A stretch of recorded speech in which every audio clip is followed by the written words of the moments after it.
Well, hello everybody. Welcome to this month's Facebook Live question and Hey, answer. what is live Q&A and why do we do it? It's your opportunity to kind of get a download of what you've been a part of over the last 4 or 5 weeks, the incredible impact, momentum that's been taking place. And I get the privilege to do this when I'm in a place where where I'm not in a security sensitive place. And that's where I'm at right now. I'm in the HQ.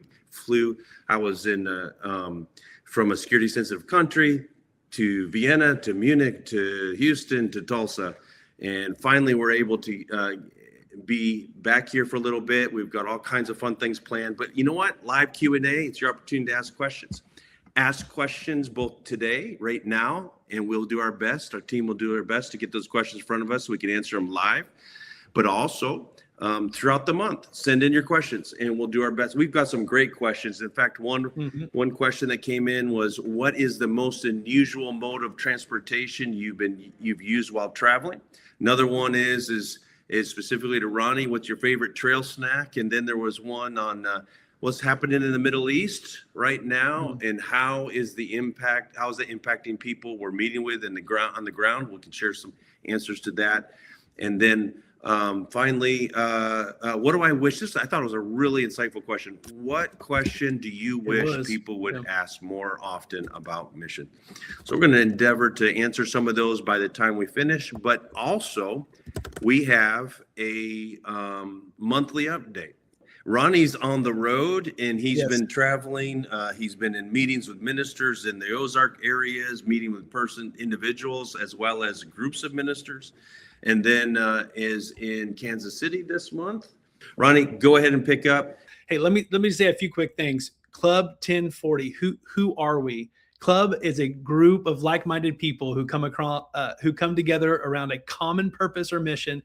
Our common purpose or mission is the 1040 window. That is located between the 10th and 40th parallels north of the equator, spanning North Africa and the south, all the way to Southeast Asia, covering the Middle East. It is the greatest concentration of people with little or no access to the gospel. Club 1040 targets 22 countries in the Middle East and North Africa, and we have a vision for those countries. We believe that this region will see the gospel sweep across it. There'll be a mighty revival of people born again, trained, and inspired to reach their neighbors. We see three words: a finished work.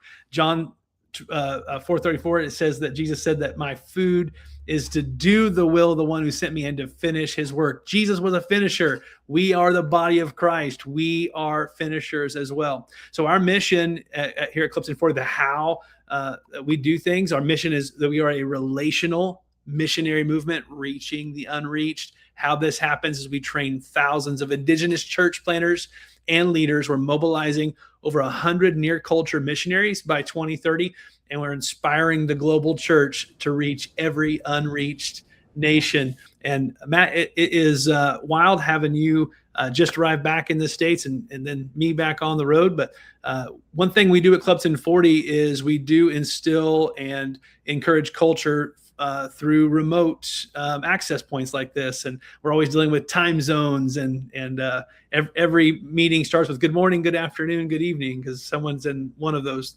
three things. So now I know you touched on a few things we're going to talk about today. You got into some questions, but let me just give a quick overview of some of the main updates that we're going to be talking about. So some things we'll be talking about today. We'll be talking about our clubhouse grand opening that just happened. Had an incredible day. Can't wait to show some pictures from that day. We're still buzzing just from the success of that event. And then almost simultaneously in Beirut, Lebanon, the charter graduation of the class of the Bible College that happened in May. And we want to tell the story of the graduates. We want to tell the story of the second campus that's happening on the border of a near nation there. We want to hear more. We talk more about Rafi and his testimony, the things that are happening, and how the activation and application of what those students learn are directly affecting a frontier people group. Matt, when I say frontier people group, what am I talking about? I'm talking about the people group that have the least access to the gospel. And so they would be people that most of those groups, the absolutely overwhelming majority, like 99% of the people within those groups have no access to the Bible, to a congregation of believers, or to even an individual believer who knows what the people who are listening to this, that knows the Jesus that you know as you listen here today. They're in those places. They're born, they live their whole life, and they pass into eternity having never met somebody like you. That's one of the reasons why we exist, is so that's no longer the case. So you as partners, when we do these, what you're doing is you're learning about what you're a part of, what you're helping to make happen, the impact that you are creating in these places, and you're introducing people who have never heard, in many cases, to the gospel. That's awesome.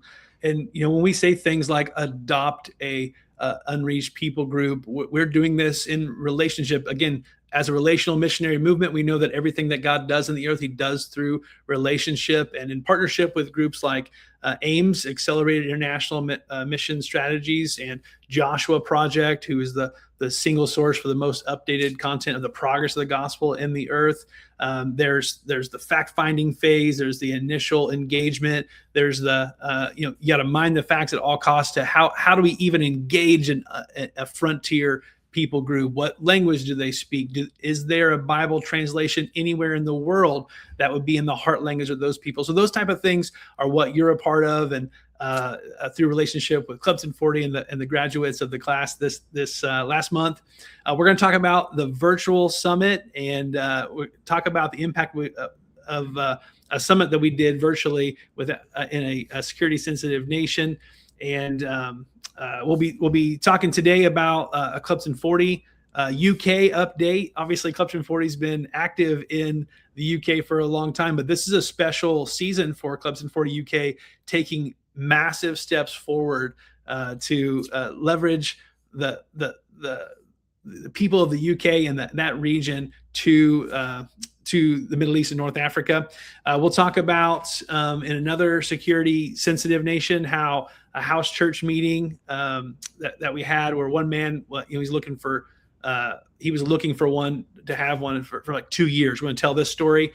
And then really we'll touch on like the powerful step into mobilizing these graduates as missionaries, near culture missionaries. That term, near culture missionary, what does that mean? And how are you on this call a part of that? So it really, So there's so much to get to grips with. Why don't we just get started and jump right into the Clubhouse side of things? Tell me about what the grand opening was like, and let's see some pictures from that. Outstanding. The Clubhouse, it represents a whole new season for Club 1040 and our headquarters, where so much of our communication and team staff, dream team, paid and unpaid team members come and actually leverage their gifts and graces. It's a place where we are going to be training and making something of the team that comes. Jesus said, "Follow me and I'll make you a fisher of men." Club 1040, and I'm a personal testimony of this. The first time I met these guys, these Club 1040 group, Matt and Julia Beamer, they said, "Hey, how can we help you accomplish what God's called you to do?" And the Clubhouse represents a place where we can gather mission-minded leaders to push the objectives forward, things that just wouldn't happen in North Africa and the Middle East without the team that exists. And how many people came out running to this? Gosh, it was just north of 100 people came. The parking lot was full. We had the big door open, so it was like half inside, half outside. We had some Mediterranean food. What about this picture here? We were in Egypt, so we couldn't be a part of it in person, but we're like, how can we have a grand opening? Julie's like, she had major FOMO going on, like fear of missing out. She can't stand not being a part of a party. And so it was really fun. That picture's us in Egypt, broadcasting in and just telling everybody a little bit about what's happening, and then also just congratulating everybody on bringing home the office renovation. So well done to you guys and the team. I think that picture really represents what our heart is that if we are doing this well, that means missionaries are staying on the field longer, having more impact, and we obviously want to do things in a way that will be a blessing. The team got to pray for and bless Matt and Julie, but it was cool having you guys beam in. It worked out great that you were in Egypt, that you could actually do it. Although it was pushing midnight, I think, by the time that you beamed in, wasn't it? Yeah. Yeah, it was late, but not as late as the virtual summit. We don't have any pictures on that one. That was 2 a.m. Our time, and from Egypt, which happened it was just a few days after the clubhouse grand opening. In the virtual summit, what we did is the country we're operating in, we're very highly conscious of security sensitivity. And what we wanted to do is make sure that we had an invite only. About 2 years ago, we had an in-person one. We had about 60 people come representing, I think 13, 14, maybe more states from across the US. They came together for kind of putting a stake in the ground and saying, hey, we're taking steps this way. We want you to be aware of it, but be very conscious of security. Don't just brag it or communicate it out to just anybody. This was 2 years later. We couldn't do it in person because of travels and stuff, but we're like, let's update everybody on the progress. And that was very successful. What I want to do is mention this. If you're interested in knowing more about what's happening in security sensitive countries through Club 1040, we did record that video, and we can take this recording. I believe we can. Is that right, Ronnie? We've got, they can access it, and with a personalized code that unlocks it, because it's a locked video. So you have to request the video with your personalized code, and you can find out more information about what's happening in that particular country. We're beginning to open things up with a little bit wider communication to increase that group carefully. So if you're interested in that, and because we can talk about some things publicly, other things we can't, this is one way we do it. We're having another virtual summit for that same location in September. And if you're interested, you watch that video and you're interested in finding out more, you can attend that one live. That one's going to be broadcast in part from the country. It's going to be pretty cool. We're going to have people and team members from the country to be a part of that. So jumping into another cool thing that happened, another celebration of sorts, like the grand opening, is the graduation in Beirut, Lebanon. We've got some great pictures of this.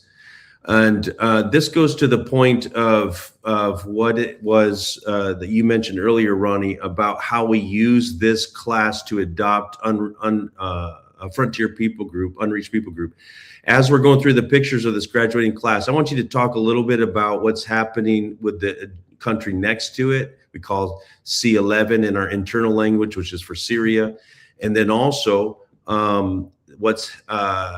what we mean by adopting unreached people group and how that transpired and the announcement that we made during graduation. So over to you. Yeah.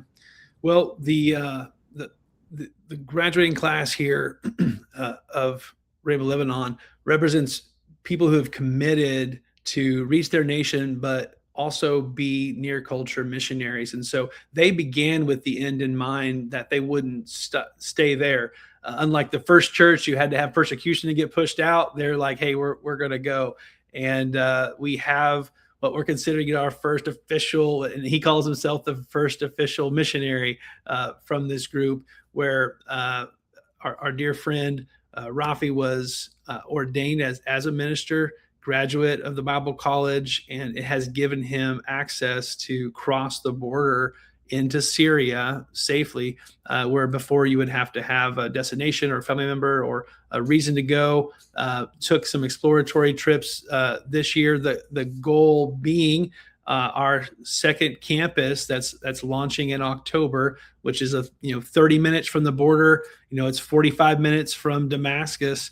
Is that once this campus opens, at least 10% of those students would be actually from Syria. And so you can see the advancement from the coast. If you're looking at a map of Lebanon, you've got the campus and the college there at the shore, crossing over the mountains, where you had students crossing the mountain to come to the campus. Now we have a new campus there, and the goal is to continue to expand eastward into Syria. Now, the adoption of the people group from the student group, I loved how, Matt, when you were there, you were teaching Great Commission, and it wasn't just principles, it was application. and you challenge these students to present presentations of what are unreached people groups that you would propose that we engage. Why, where are they at? What would be the results of that? And so, you and I, everywhere we go, we're going to be from the culture we are. We're going to look the way we are. But there are keys in near cultures that align and make the ability to communicate the gospel in a way that would be received culturally, that are in the people that have graduated in this class. And so mobilizing them to a near culture, unreached people group, that is the strategy. And there was a presentation. Let me pick up on that one then, Ronnie. So to Ronnie's point, what he's speaking about is the very last module of the class of the course in their studies. Instead of just learning more information, we're like, how can we engage these guys in actual, mobilization? And so we divided the group and divided the students into groups. We do this in other courses too, but we divided the students into groups of about eight in each group. And each group had to present to us. That was their assignment. And they did some of this on the fly in class. They had to, first of all, research and adopt the Frontier people group that they felt most compelled towards as a group. Secondly, they had to research the barriers to that group and how to overcome those barriers, and then make a presentation. The very last thing they did in their studies is make a presentation that was basically a pitch to see how they could be the Frontier people group that their graduating class would adopt as a Frontier people group. The cool thing about that was I said, I'm doing the graduation in a couple of weeks. I'll be with you, and I will announce the winning pitch in the graduation. And the pitches were amazing. All of them were incredible. And I love the fact that we had the winning pitch actually came from two people who came from Shia Muslim backgrounds. They made the pitch on behalf of their group. And that particular group one, it's a group that's in Iran. And so I said to them, the challenge was, look, Club 1040's partners, you guys who are watching, we're going to put up and believe God with you for $20,000 of matching funds for the winning pitch that would use graduates to engage in this thing and really execute on this. It wasn't a fake thing, it was a real thing. And all of them were fantastic. And there's pieces of each one of them that I really want to lean into and work on. But then Club 1040 is the adopting agency. So Ronnie's been, and the team's been working with Joshua Project, like you said, and also AIMS, two partner groups that really help facilitate adoption of unreached people groups. And Club 1040 is, and we are officially have adopted a Frontier people group as a graduating class of the Lebanese school. And what that all speaks to is this, both the story of Rafi, as well as what I just mentioned, speaks to the fact that everything we do is about endeavoring to train people, but not just train people with information, but train them to engage in that, in the Great Commission, and do everything we can to help mobilize them as they go, but mobilize them with highly skilled and trained. Which, kind of goes to the next point, and that is, let's just a couple pictures here from Egypt. The team in Egypt is things are going great there. And I just want to show these pictures because one of the things that's happening is a small house church is beginning to bud there. And so I wanted you to see the team is doing great. So we were there, Julie and I were there with them for the team there. And then also on to Nice, France. You think, why in the world would we ever go to Nice, France?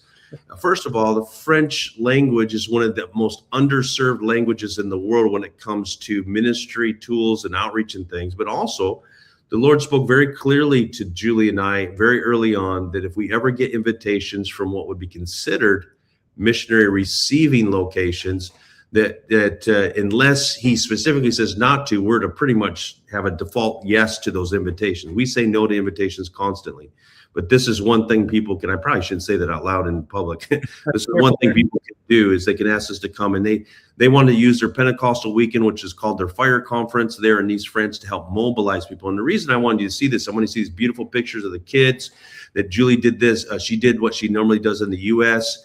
Or wherever she is able to do it, where we were able to really inspire the children and the adults there that we can fulfill the Great Commission in this generation. But There's, North Africa has a lot of French-speaking unreached people in North Africa. And there's a number of people within this congregation that have a strong missions heart. The pastors have strong mission hearts. And we're talking now about how can we use the synergy of what we had in this weekend? How can we build on that for a stronger partnership of working across the French-speaking unreached locations around the world? And so kind of as we finish up, before we get into our Q&A and some prayer points, one last thing I want to say. We've got one picture here that kind of speaks to this, and that is everywhere we go, we have to look at the legal entities that we have to set up, and we have a really cool milestone to mention to you, something you guys have prayed into. It's an answer to prayer. I can't tell you the exact location, but in one of the locations we're at, we have received government legal permission in a security sensitive country to operate basically a nonprofit kind of organization has been approved there in the name we wanted to be approved in, which is a miracle. So that's, praise God, praise report that way. We can't say too much about that right now. And maybe in another year or so, we'll speak a little bit more publicly about what's happening in that location. But love it, love it, love it. Also, don't forget questions. And speaking of questions, you can ask your questions now, but we had some great ones come in. And so I'm just asking you, Ronnie, real quick, what's your favorite trail snack?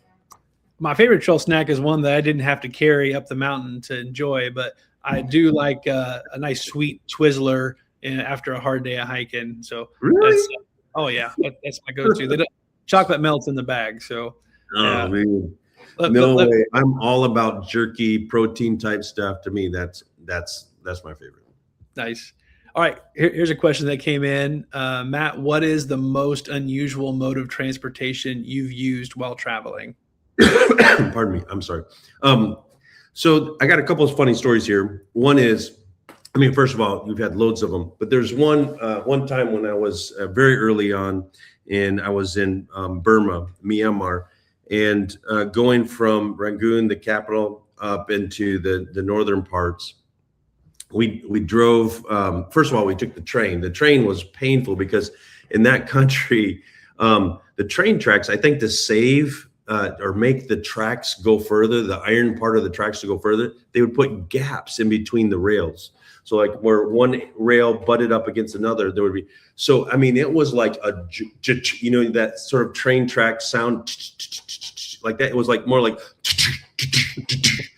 and the seats on the trains from use of, I don't know, I think these are old British train cars that were there left over from when the British were colonially had set up the train system or something, but they were like as slippery as it possibly could be.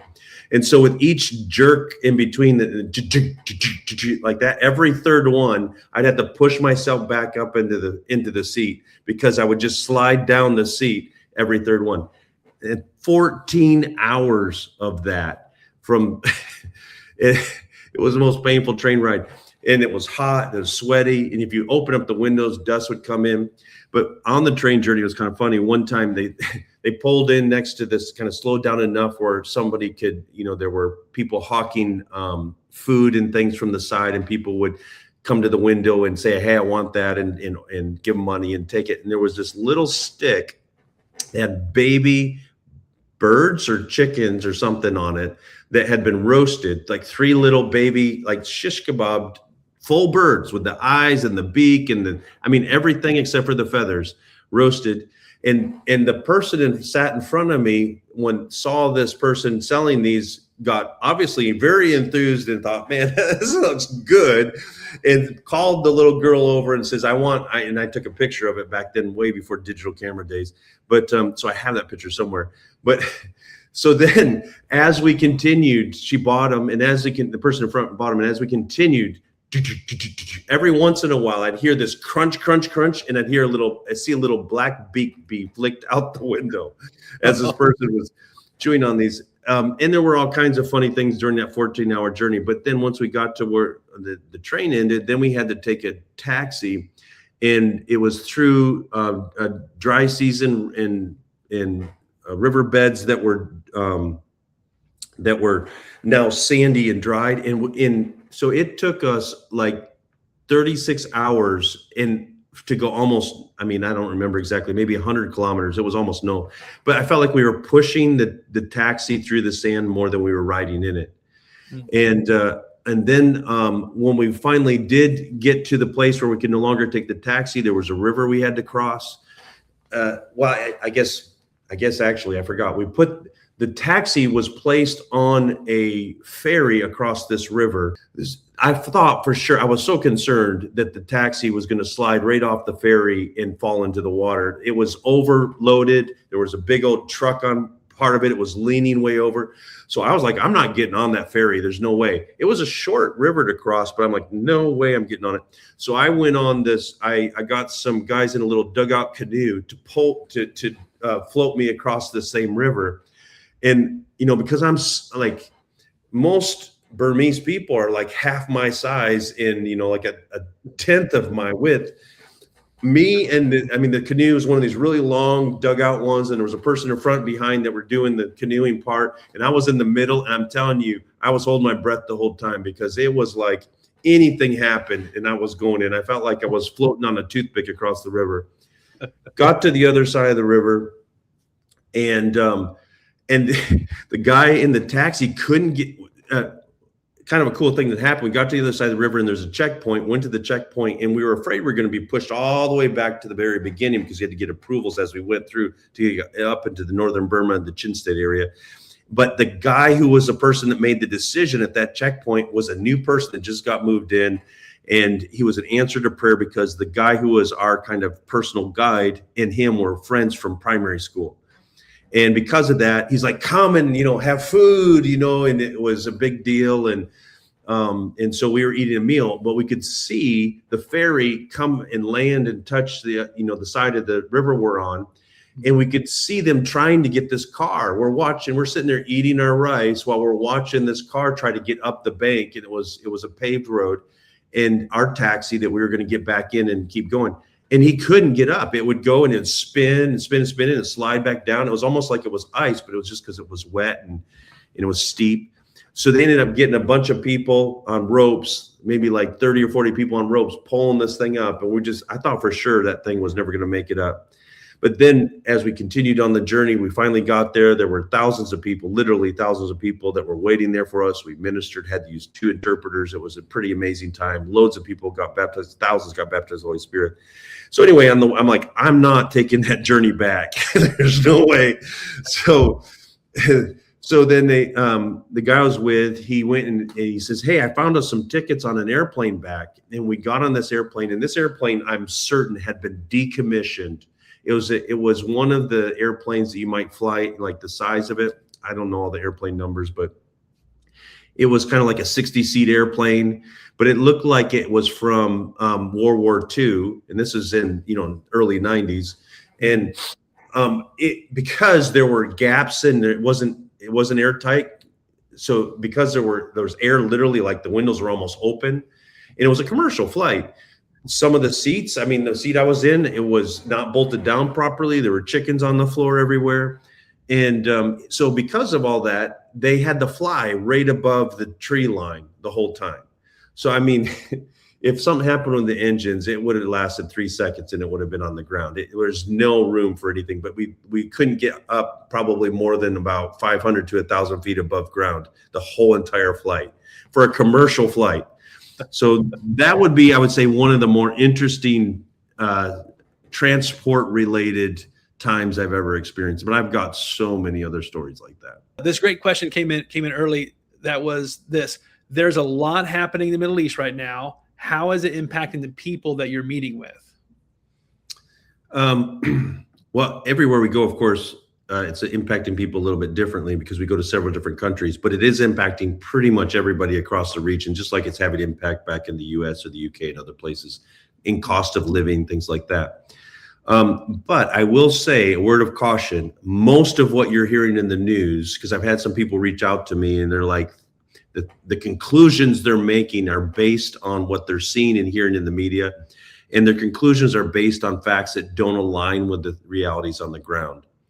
I'll give you an example. There's a particular country that somebody was talking about, and it, from what they said, it sounds like the whole entire country had been, completely leveled and all of that. And I'm like, actually, 90% of the people in the country, from my experience, talking to people and they're supportive of the actions and activities that are happening for various governments in the area because they want their country to be free of some of the nefarious influence that's going on there. So that's kind of a word of caution.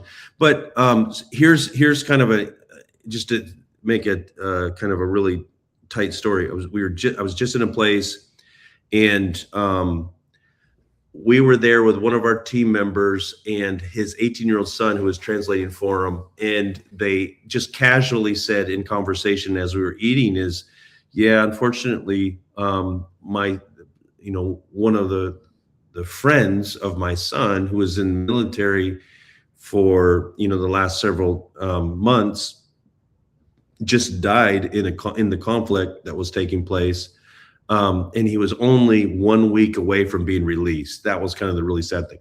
And he was in that country. There's almost no Christians that are serving in the military, no evangelical Christians. And he was, I think, the second evangelical Christian in the conflict to have lost his life. So I'm just saying that to say that, first of all, what an incredible testimony it is that God's saving power for there are other serving evangelical Christians serving, but so few have lost their lives. And also, what an unfortunate situation to have to be there where you're in a place where you're just living your life and people who you grew up with in school or whatever, and very closely, potentially could lose their lives at any time. And that's a regular thing for people. But contrary to that there is like little mini revivals taking place all across those same exact locations. Hearts are open like they've never been before. People are coming to faith like never before. Ministry is happening like never before. There's things happening at a government level in these locations that have never happened before. We're hearing some of it in the news, and there's a lot of it you don't hear about in the news. So good things are happening. Let me give a real quick invite to those who are listening. If you would like to be involved like today, we have some serving opportunities where you can do that. As they get that up there, I'll mention also, again, I am in Kansas City right now. We have a team here in Kansas City this weekend at the GO Conference at Life Mission Church in Olathe, Kansas. Yeah, there's the opportunities there. And so we're about a team up here we're doing breakout sessions on mobilization. We're partnering with this awesome church who had historically said, hey, we want to make a huge impact in missions. We're going to give a significant amount of our income away and bringing in missionaries and opening it to the community to inspire about how they can be a part. And just like you're seeing these service opportunities as examples, you can actually join us here. We had a few tickets left. We actually had more team members join us this weekend. But if you come up and let us know that you're coming, we'll put you through the application process, and we'll see if we can't get you on the team for the weekend. Try out and see if you can. Ronnie, you're going to be doing a session during that time too, aren't you? What are you going to be doing? Yeah, teaching 2 sessions on mobilization and what that actually means. Myself being based in the United States, how can I leverage my gifts and graces towards the Great Commission? And there's so many more ways to mobilize than you might even realize. So I'm really excited to help people understand their part in the Great Commission. Keep sending your questions, and between now and next month. And God bless you guys. Thanks for joining us today. We'll see you down the road. Yeah, thank you so much. God bless.